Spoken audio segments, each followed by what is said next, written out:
Cuando vimos estructuras de mercados en mercados de productos, de bienes y servicios, primero presentamos el caso ideal de los mercados competitivos y después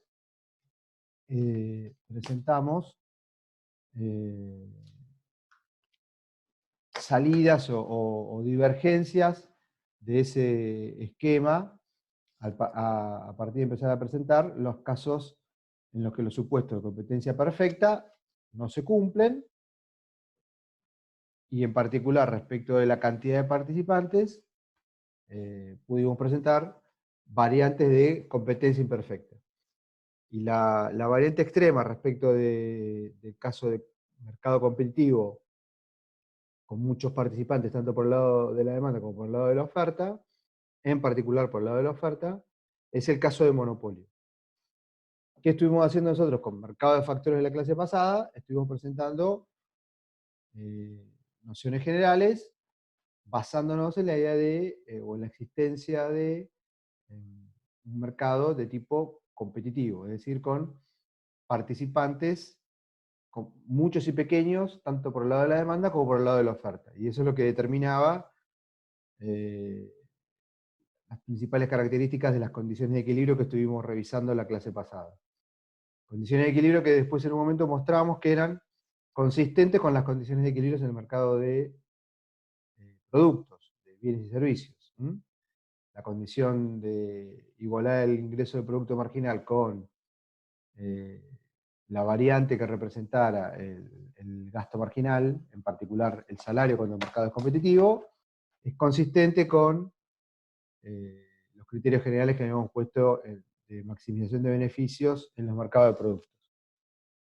Bueno, después de presentar eso, lo que nos queda por introducir es el caso de monopsonio, que es una palabra que usamos muy poco, que se escucha muy poco en castellano, pero que refleja el caso en el que tenemos en el extremo un solo demandante. ¿Sí? Y es fácil de entender que si no hay demasiados compradores, como dice por acá, estos también tienen poder de mercado y pueden intentar utilizarlo para influir en el precio que pagan por el producto.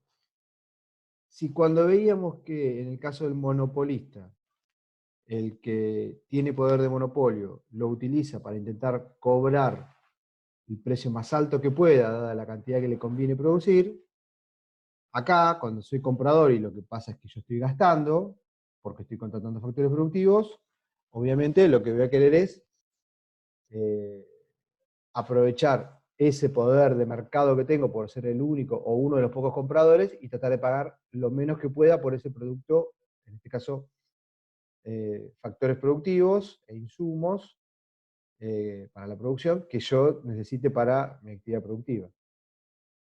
Entonces, en particular el caso de monopsonio, recuerden, mono es uno, monopsonio refiere al poder de mercado por el lado de la demanda, cuando hay un solo comprador. Todavía menos habitual, pero más fácil de encontrar en la práctica, es la palabra oligopsonio. Oligopsonio. En el que hay pocos compradores en un mercado. Pocos compradores en un mercado.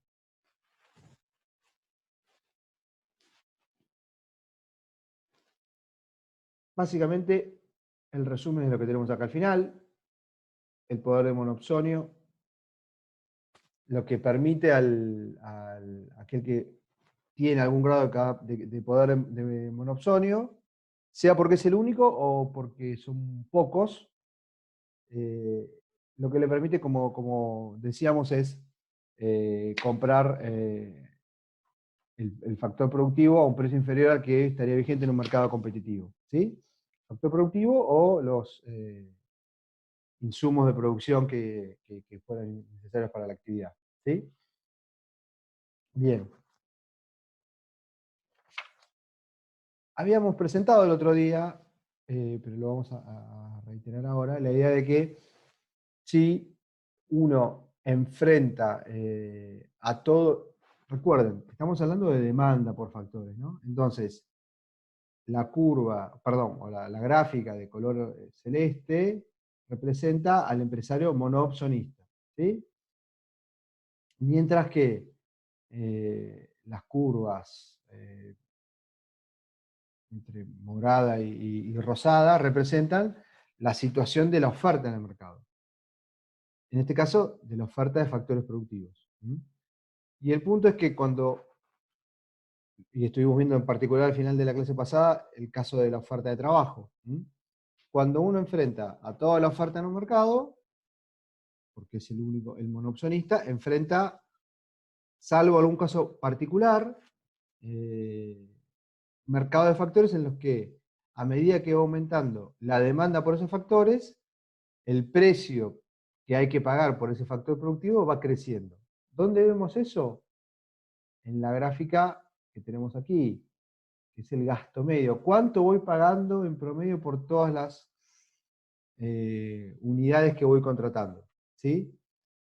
Ahora, de la misma manera que cuando veíamos la función de demanda con un precio que iba decreciendo en un mercado de bienes y servicios, ¿sí?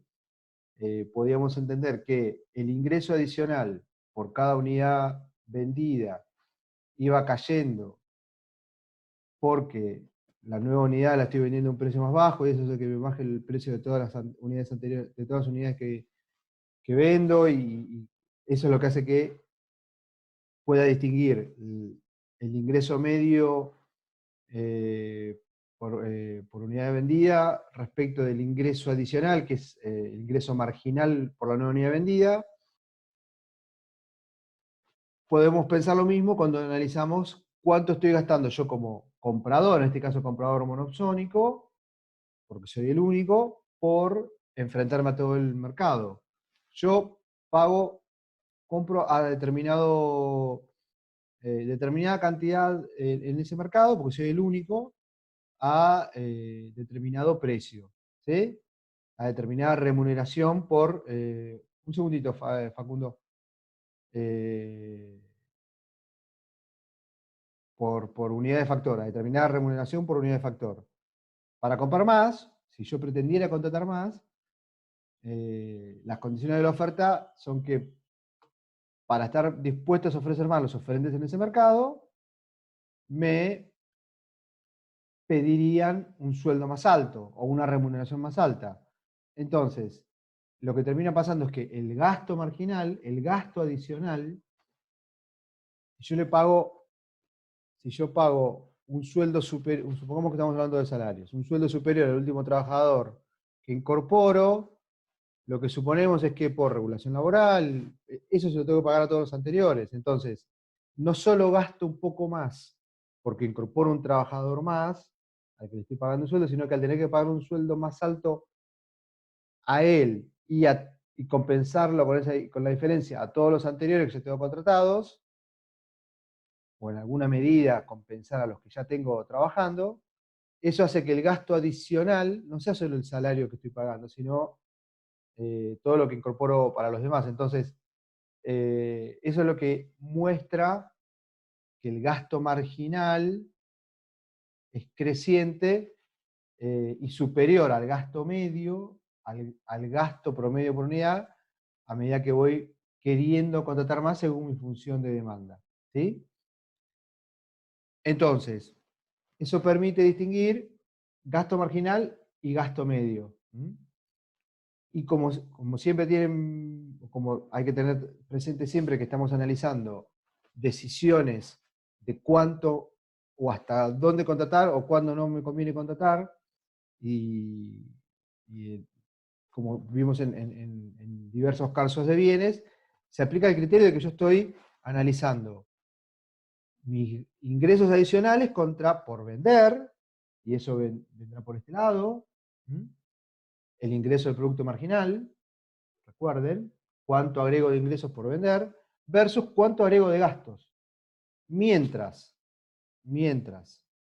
lo que agregue de ingresos sea superior a lo que agrego de gastos por cada unidad que voy contratando, y para todas las unidades inferiores a 4, lo que agrego de ingresos es superior, acuérdense que estoy hablando de factor contratado, es superior a lo que agrego de gastos, los ingresos son superiores a lo que agrego de gastos, siempre tenemos una diferencia positiva. Mientras esto sea así, agregar más ingresos que gastos es rentable. ¿Mm?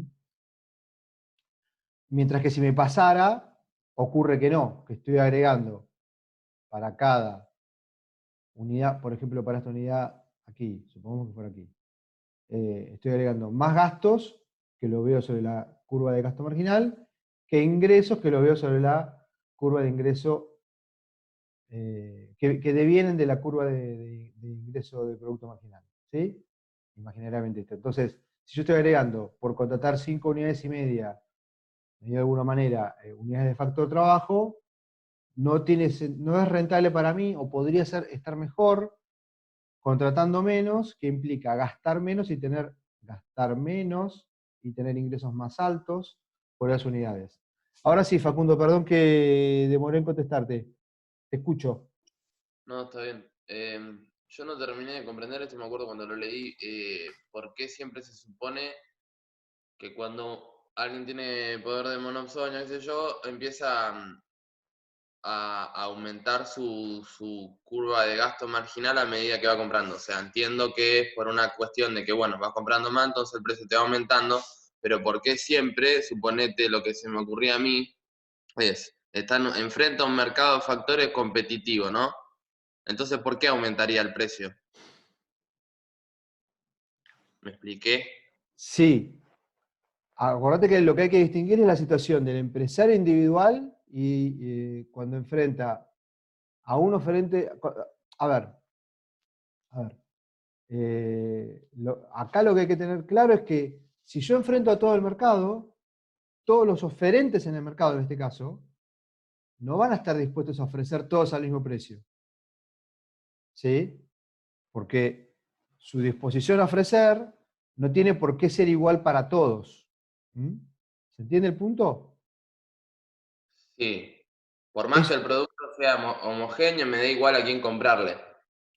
acordate cuando veíamos mercado de. Sí, pensás que estamos hablando de mercado de factores en particular, pero suponete que cuando veíamos el caso de la empresa competitiva en producto, ¿sí? Hace 6 clases atrás, ponele, más o menos. ¿Qué decíamos? Bueno, una cosa es el precio en el mercado, que se rige por la oferta y la demanda en el mercado, y esa función de oferta y demanda en el mercado no tiene ninguna particularidad. ¿Mm? Eso define un precio, entre comillas, constante para el empresario individual, porque es tan pequeño que no lo puede cambiar. Pero eso no quiere decir que para que aumente el nivel de oferta en ese mercado, no tenga que ocurrir que el precio tenga que ir subiendo en ese mercado. No para el empresario individual. Y eso tiene que ver Ah, con los comportamientos por el lado de los costos, en definitiva. Aumentar los niveles de producción en determinada escala hace que los precios, en determinada sí, en determinada escala, hace que los precios tiendan a subir porque reflejan el comportamiento de las funciones de costos. ¿Mm? bien, Así que decíamos, bueno, ahora sí. yo estoy siguiendo la decisión de oferta individual, cuando estamos hablando de producción de bienes, sale de la función de costo marginal. Lo que está atrás de la función de oferta individual es una función de costo marginal. ¿Sí? Sí, sí. Ocurre que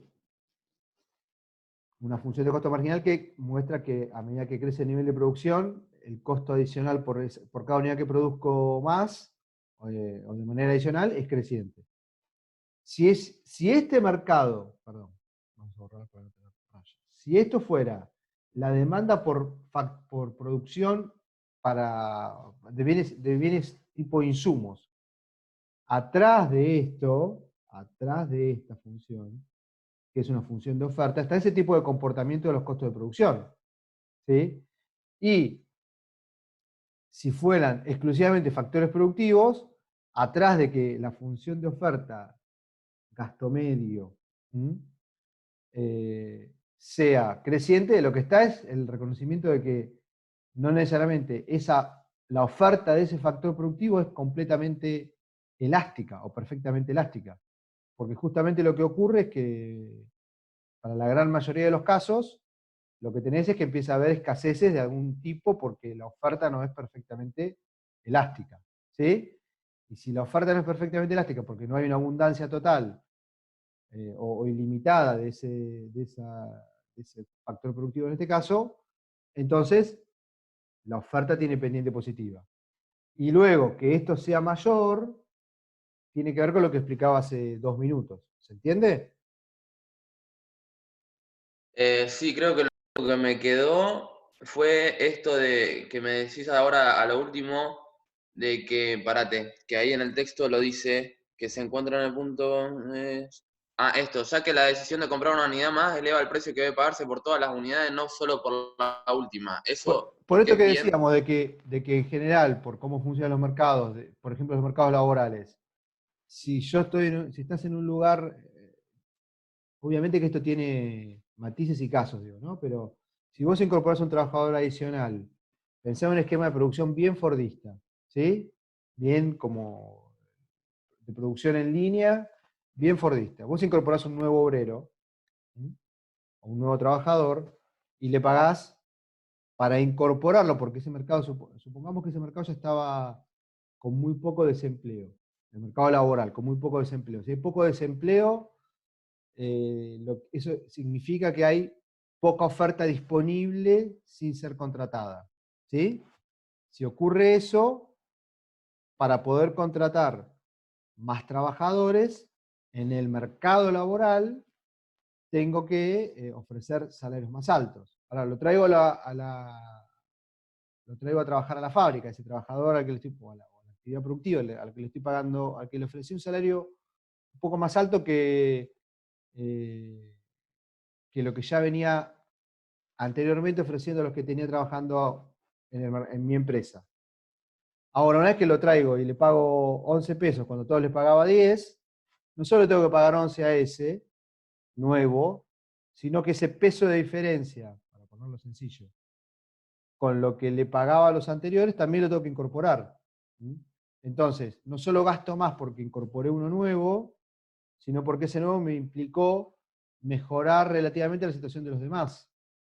¿Mm? Por eso es que esa frase que leías recién, Facundo. Bien, Por las excelente. dudas, ¿en qué página está exactamente de la fotocopia? Del capítulo. Eh, Está en el 10.5 esto. Ok, para que lo tengan presente el resto de los compañeros, nada más, ¿eh? Para que lo puedan ubicar también. Bien, entonces, lo que queremos mostrar es lo siguiente.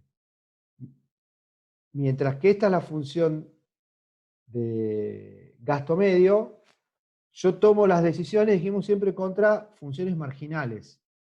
Y, como ya lo dijimos anteriormente, la condición de equilibrio se da acá, con la igualdad entre cuánto genero de ingresos por contratar trabajadores y cuánto genero de gastos adicionales por contratar trabajadores.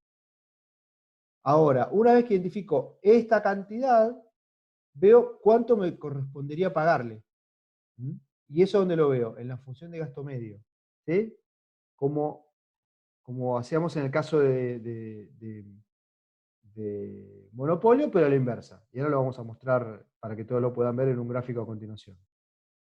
¿Cuál hubiera sido el caso alternativo? Entonces, lo que estoy diciendo es que acá definimos que nos conviene contratar 4 unidades de factor y cuando vemos cuánto le podemos pagar 13, ¿m? Que es lo mínimo que podríamos pagarle. ¿M? Porque es lo mínimo que cada participante en este mercado de factores está pidiendo para ofrecer su factor productivo. Sea tierra, sea capital, o sea trabajo, o sean no factores, sino insumos para la producción. ¿Sí?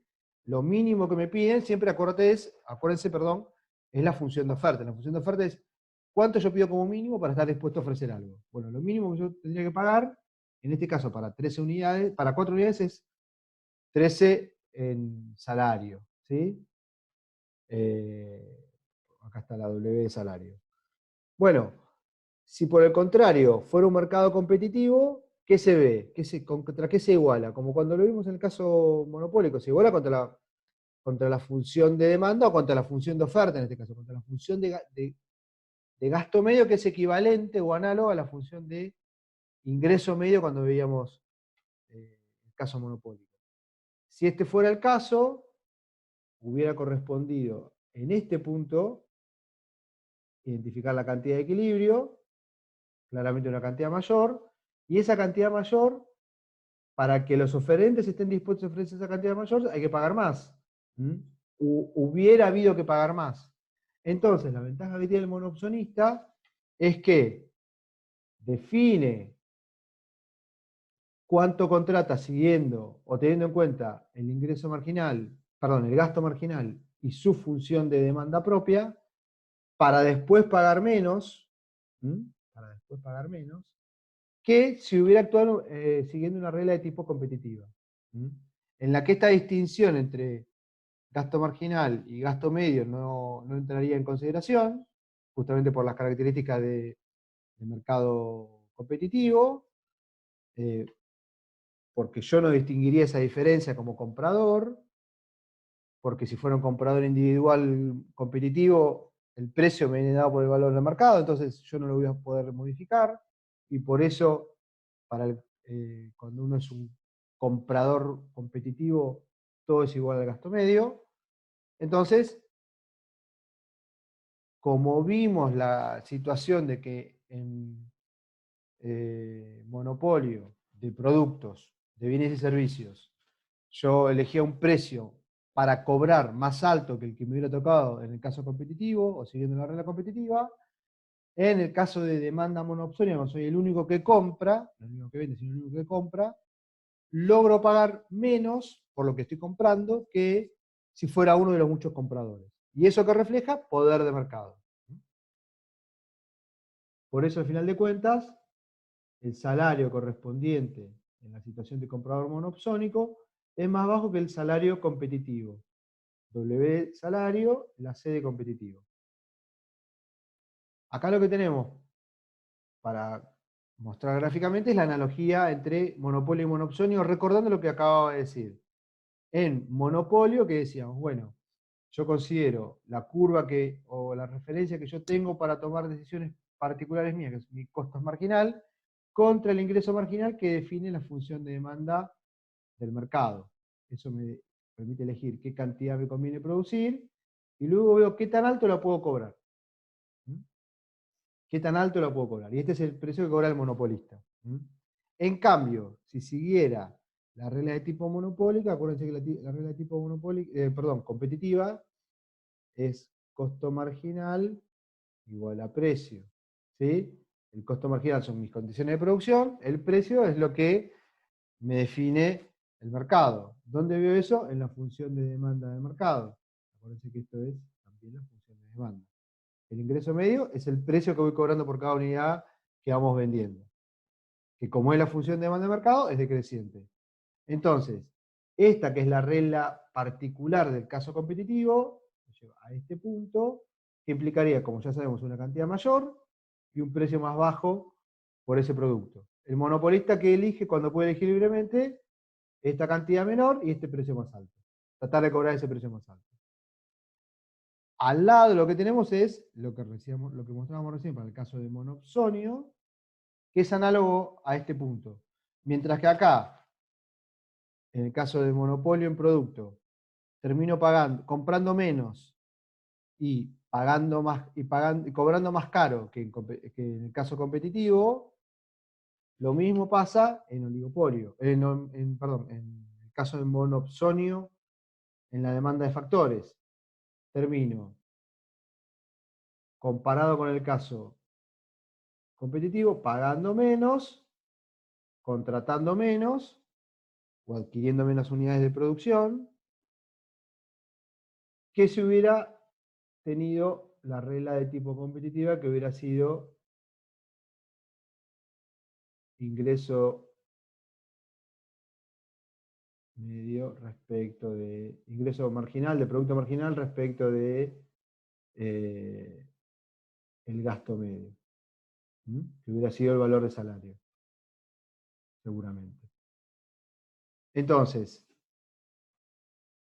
de vuelta, mientras que acá elijo poco y pago, y trato de cobrar todo lo que puedo, lo más alto que puedo, acá elijo poco y trato de cobrar lo más bajo que puedo, de pagar lo más bajo que puedo, respecto a lo que me hubiera tocado en regla competitiva.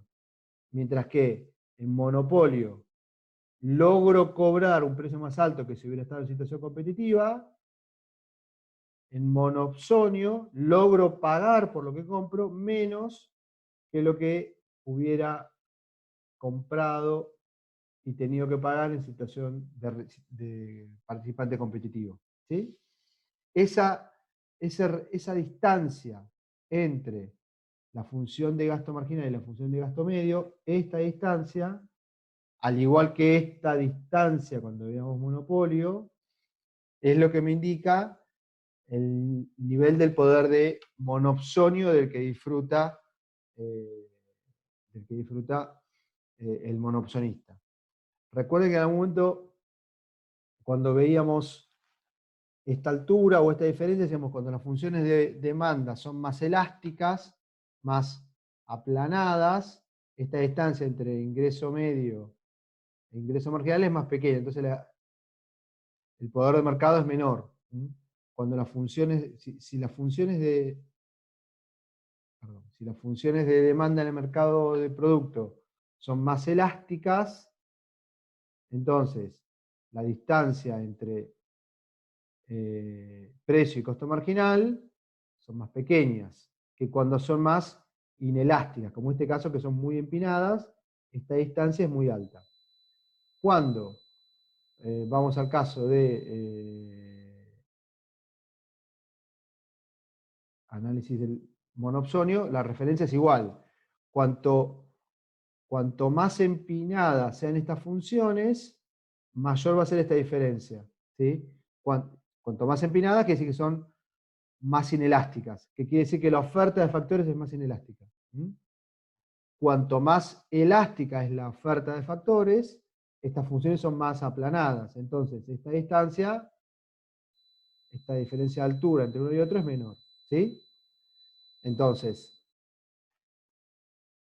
como tenemos a continuación, luego de esa situación de analogía, entre una regla y otra, podemos repasar algunos comentarios más.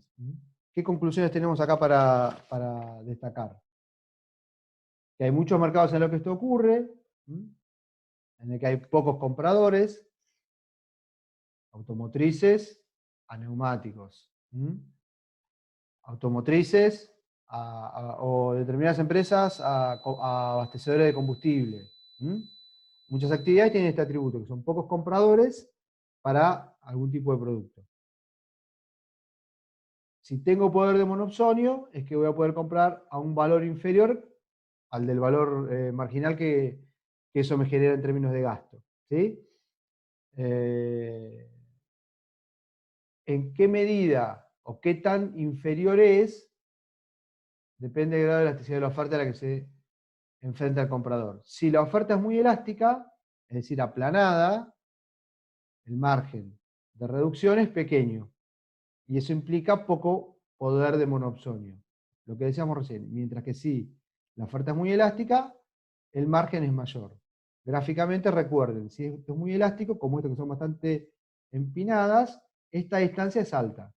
Si son más aplanadas, esta distancia será más pequeña, demostrando menor poder de monopsonio. ¿De qué depende entonces el grado de poder de monopsonio en un mercado? Como decíamos recién, de la elasticidad de la oferta del mercado.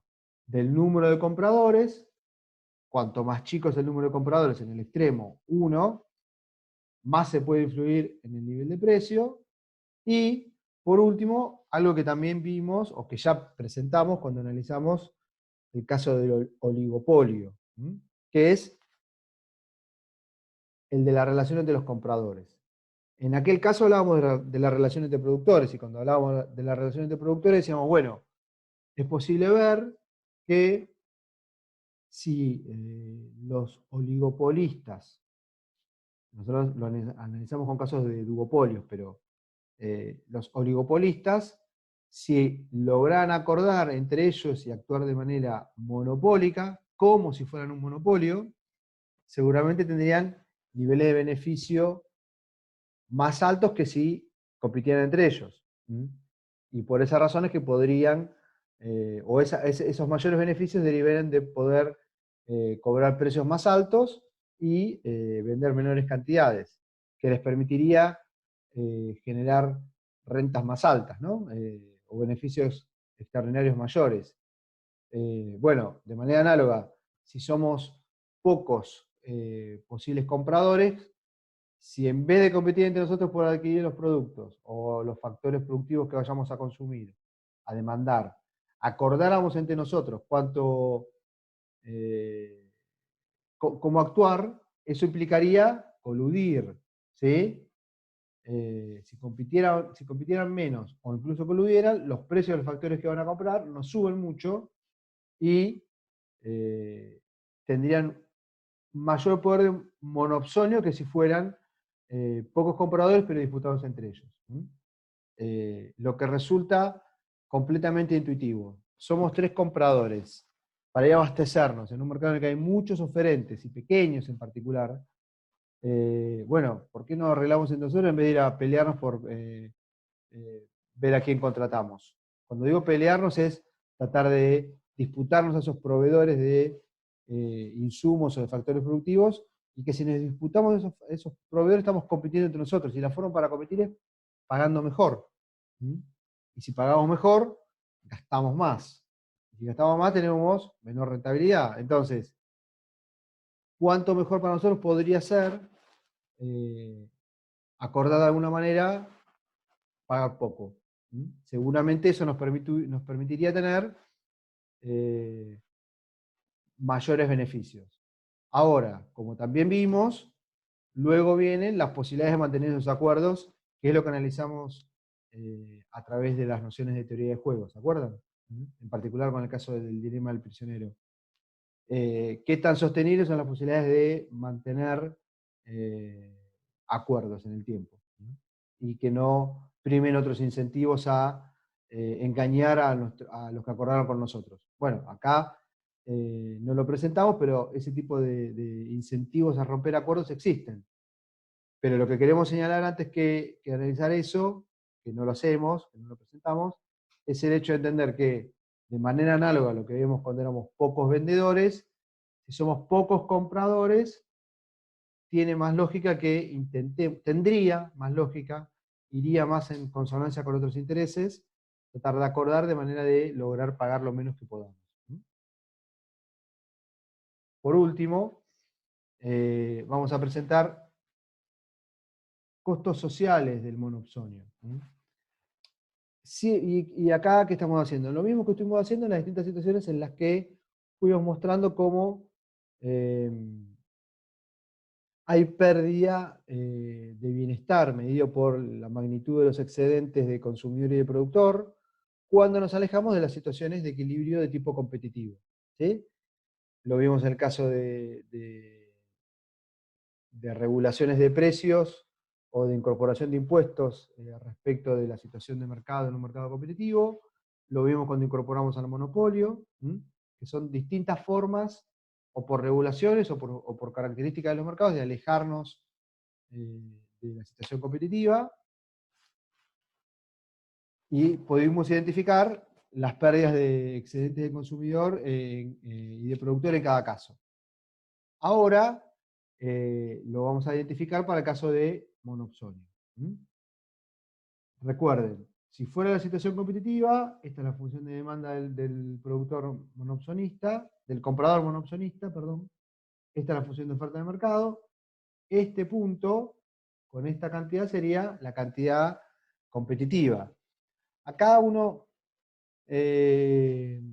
podría hacer un pequeño ajuste en los términos, al menos de manera casera, y no hablar de consumidor y productor, sino hablar de que tal vez sería un poquito más apropiado, por el rol que jugamos, de demandante y de proveedor, o de oferente. Porque si lo hablamos en términos generales de bienes, o de productos que pongan para la producción, ok, corresponde hablar de productor. Pero si estoy hablando de factores productivos, yo soy oferente de factores productivos, yo proveo factores productivos, sea tierra, capital o trabajo. No soy productor, eso es lo que estoy diciendo. ¿Mm? Pero, obviamente, acá estamos haciendo analogías. Entonces, tal vez, si nos pusiéramos un poquito detallistas, convendría usar estas palabras. Yo soy demandante de factores productivos, o soy proveedor, oferente de factores productivos. No soy productor estrictamente, pero juego el rol de productor y por lo tanto, lo que antes, recuerden siempre que, dado el precio que se paga en el mercado, y ese precio competitivo, desde el precio hasta la función de oferta, sea lo que define la oferta, en este caso sería esta área, es el excedente del productor. Mientras que el excedente del consumidor está representado entre el precio que efectivamente se paga y lo que estaría dispuesto a pagar por cada cantidad involucrada ese demandante o esos demandantes en un mercado. ¿Sí? Esto es el excedente del consumidor, ¿sí? O del demandante. Y este era el excedente del productor, perdón, este era el excedente del productor o del proveedor. Excedente del productor.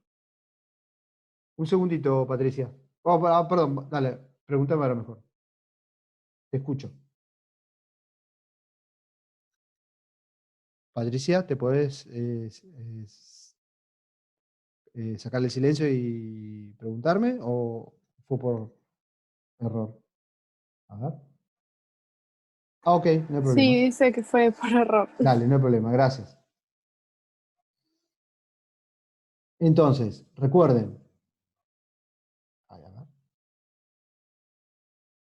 Sí, bueno.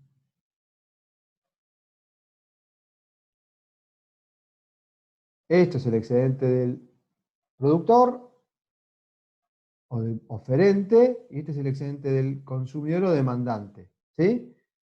Respecto de la situación competitiva. Ahora, como el monopsonista no va a pagar esto, ni a contratar esto, o a abastecerse de esto, sino que va a pagar más bajo y va a contratar menos, o a adquirir menos insumos, terminamos teniendo una redistribución, terminamos generando, por un lado, esto que es la pérdida irrecuperable de eficiencia, o el costo social del monopsonio. Recuerden que son sinónimos, ¿sí?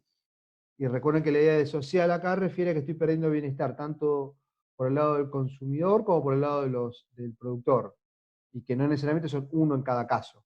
Acá hablamos de un demandante, de un consumidor, pero los oferentes no son uno solo. Entonces, B y C son áreas que se perdieron respecto de los excedentes originales, ¿sí? Mientras que el rectángulo A es una pérdida ¿de quién? Del excedente del productor inicialmente, o del proveedor, pero que ahora pasó a manos. A ver, esperen, inicialmente el excedente del consumidor era esto, ¿sí? Ahora el excedente del consumidor tiene esta forma, siempre desde el precio que se paga, por la cantidad, hasta la cantidad que se consigue, o se contrata o se demanda, siguiendo la función de demanda. ¿Sí? Que acuérdense es la de ingreso de producto marginal o valor de producto marginal en el caso particular. Esta área, que es como un triángulo sin punta, esta área es ahora el excedente del consumidor. El consumidor que es el monopsonista. ¿Qué perdió respecto de la situación anterior? El triángulo B. ¿Qué ganó respecto de la situación anterior? El rectángulo A. ¿Sí? El rectángulo A es una transferencia entre bienestar que antes tenía el lado de la oferta y que ahora quedó del lado del monopsonista. Mientras que B y C son áreas de bienestar que representan niveles de bienestar que se perdieron.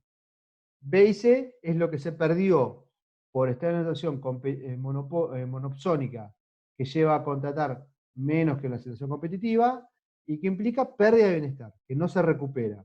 Mientras que A es bienestar, que era de los proveedores y que ahora, como reflejo del poder monopsónico, lo aprovechan el monopsonista. Si comparamos el tamaño de lo que perdió versus lo que ganó, el monopsonista, justamente por aplicar su poder de monopsonio, está mejor que antes. La sociedad está peor, pero en la redistribución que esto genera, o que se genera en este caso, el monopsonista está mejor, justamente porque puede aplicar poder de mercado. Lo mismo que pasaba cuando analizamos al monopolista en el caso de productos. Entonces, con esto repasamos estos puntos básicos de monopsonio.